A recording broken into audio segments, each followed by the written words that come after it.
Pemirsa, Anda masih bersama Kominfo Newsroom. Kementerian Agraria dan Tata Ruang Badan Pertanahan Nasional memastikan ketentuan persyaratan kepesertaan BPJS Kesehatan pada layanan pemohon pendaftaran peralihan hak atas tanah karena jual beli tak akan mengubah skema yang sebelumnya. Selaku Dirjen PHPT Kementerian ATR BPN Suyus Windayana mengatakan, syarat kepesertaan BPJS hanya menjadi ketentuan dalam permohonan peralihan hak atas tanah. Direktur Jenderal Penetapan Hak dan Pendaftaran Tanah Kementerian Agraria dan Tata Ruang atau Badan Pertahanan Nasional Suyus Windayana mengatakan, syarat kepesertaan BPJS Kesehatan tidak akan menambah beban dalam proses pelayanan pendaftaran jual beli tanah. Khususnya dalam proses pelayanan persyaratan pendaftaran jual beli tanah, saat ini BPN tengah memperbaiki sistem layanan agar status kepesertaan BPJS untuk pemohon jual beli tanah bisa lebih mudah terdeteksi. Dengan BPJS ini, kalau sekarang saya masih minta fotokopi mungkin ya sebagai bukti keanggotaan, tapi nanti kita akan bangun sistemnya supaya nanti kita masukkan nomor aja langsung keluar seperti itu. Aktif atau tidak, kemudian menjadi anggota atau tidak, itu nanti dengan mudah nanti kita akan laksanakan. Diketahui, pelampiran bukti kepesertaan JKN sebagai syarat peralihan jual beli tanah akan diberlakukan mulai 1 Maret 2022 mendatang. Suyus juga memastikan masyarakat yang belum terdaftar sebagai peserta JKN akan tetap diterima permohonan peralihan hak atas tanah. Namun, berkas permohonan akan ditunda hingga berkas keaktifan jaminan kesehatan nasional dilengkapi. Apabila belum melampirkan, itu tidak akan kita stop, kita tetap akan terima. Ya. Kita akan terima, kemudian nanti akan kita proses, nanti pada saat pengambilan produk, nanti ya, disampaikan kartu keanggotaan BPJS.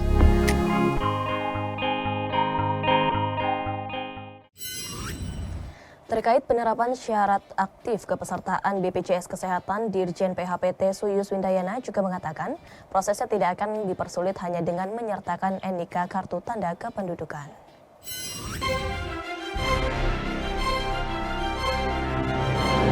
Pemerintah memastikan bahwa penerapan syarat aktif kepesertaan BPJS Kesehatan dalam proses jual beli tanah dan rumah tidak akan dipersulit.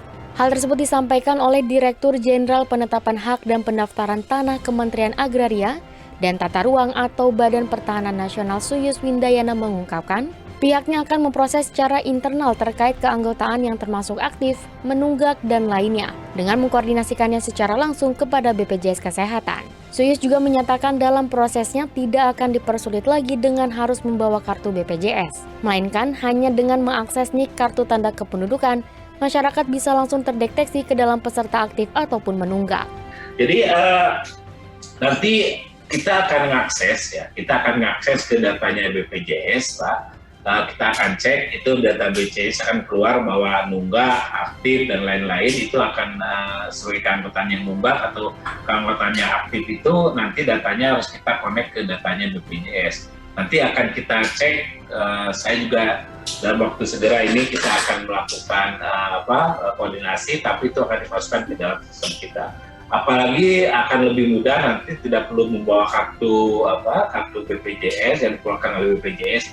Kartu yang dikeluarkan oleh BPJS mungkin itu ya kalimatnya ya, karena kartunya macam-macam nih, ada kartu KIS, ada kartu ASKES, ini ya. Jadi kartu yang diakui atau dikeluarkan oleh BPJS. Apalagi sekarang dengan NIK bisa mengakses apakah masyarakat itu aktif atau tidak ya.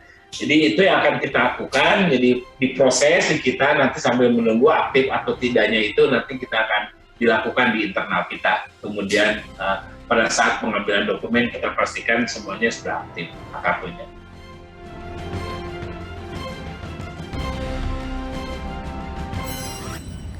Dalam acara penutupan Rakornas BNPB tahun 2022, Wakil Presiden Ma'ruf Amin menyebutkan 4 strategi dalam menghadapi bencana. Selain itu, Wapres juga berpesan rumusan Rakornas Penanggulangan Bencana tahun 2022 dapat dilaksanakan secara efektif dan membawa kebaikan bagi masyarakat di Indonesia.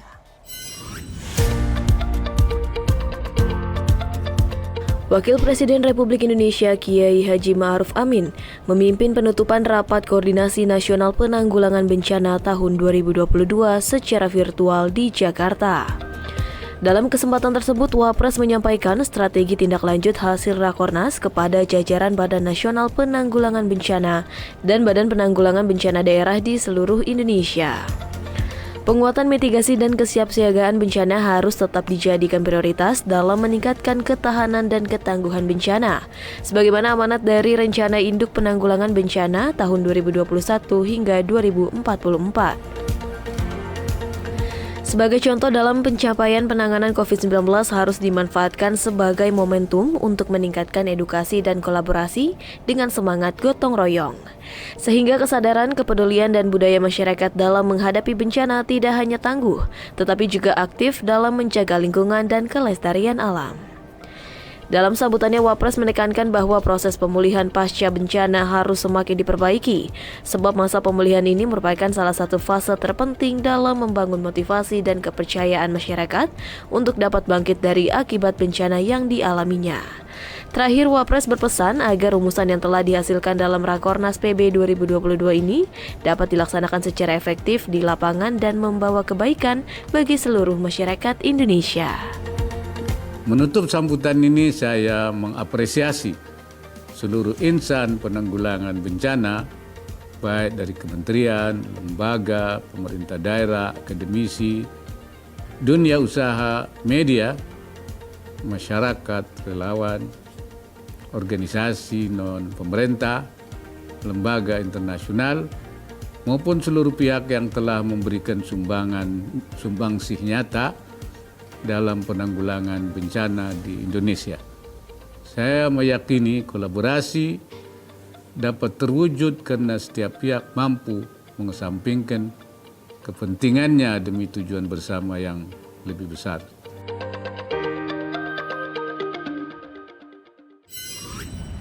Pada informasi terakhir, Menteri Sosial Tri Risma hari ini memastikan bantuan pangan non-tunai atau kartu sembako tahun 2022 dapat dicairkan secara tunai guna mempercepat penyaluran. Pihaknya memastikan realisasi percepatan penyaluran tersebut akan dibantu dengan PT Pos Indonesia. Menteri Sosial Tri Risma hari ini berkunjung ke 3 kabupaten di Provinsi Jawa Timur untuk melakukan percepatan pencairan program bantuan pangan non-tunai atau kartu sembako. Tak hanya itu, Mensos juga akan meninjau progres pengungsi Semeru sekaligus penyerahan santunan ahli waris. Ketiga kabupaten yang dikunjungi Mensos ialah Kabupaten Pasuruan, Kabupaten Probolinggo, dan Kabupaten Lumajang. Dalam kunjungannya, Mensos menemukan pencairan BPNT atau kartu sembako dari sisa tahun anggaran 2021 yang belum terrealisasi dikarenakan keluarga penerima manfaat tidak hadir, sudah mampu, meninggal tanpa ahli waris, pindah alamat dan tidak ditemukan. Untuk melakukan proses karena yang 2021 ini banyak yang belum terrealisasi di kabupaten ini sekitar 4.000-an. Dan tadi saya menemukan ada yang masih 8 bulan. Karena secara teori itu sebetulnya maksimal itu 6 bulan, itu karena penerima baru. Tapi ternyata ada yang 8 bulan.